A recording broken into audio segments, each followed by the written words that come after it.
Dans cette vidéo, il est question du président américain Andrew Johnson. Je vais t'expliquer comment il est devenu président et ce qu'il a accompli. Andrew Johnson est né le 29 décembre 1808 à Raleigh, en Caroline du Nord. Il a grandi dans une famille pauvre et a reçu peu d'éducation formelle. Johnson a travaillé comme apprenti tailleur dès son jeune âge pour aider sa famille. Il a finalement déménagé dans le Tennessee, où il a ouvert sa propre entreprise de couture. Ses expériences de jeunesse ont façonné ses opinions sur le travail acharné et l'amélioration personnelle. Avant de devenir président, Andrew Johnson a eu une longue carrière politique.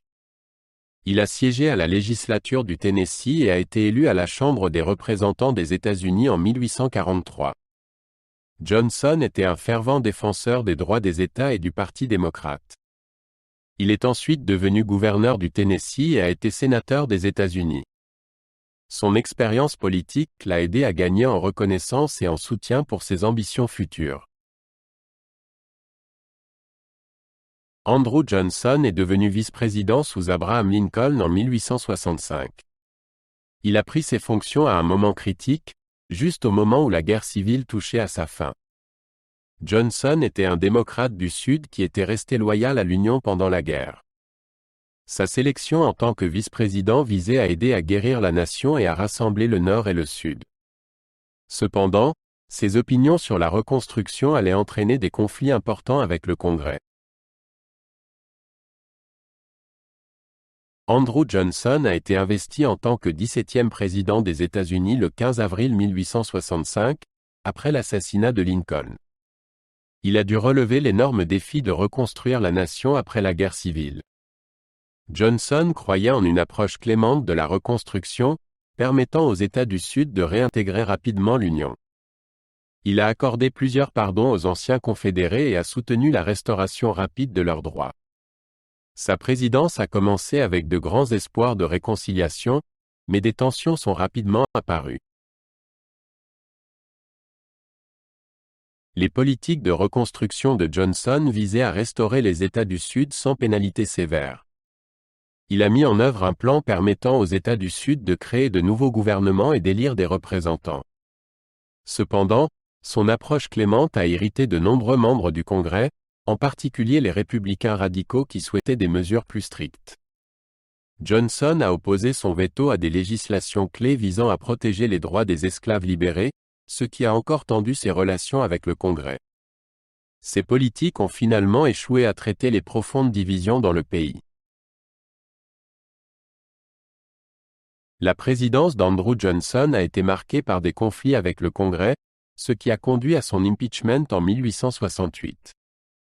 La Chambre des représentants l'a accusé d'avoir violé la loi sur la durée des fonctions en destituant le secrétaire à la guerre, Edwin Stanton.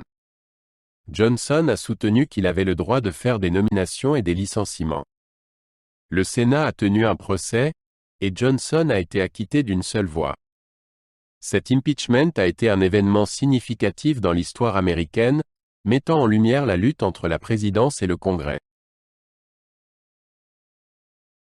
Pendant la présidence de Johnson, la nation a été confrontée à de nombreux défis intérieurs.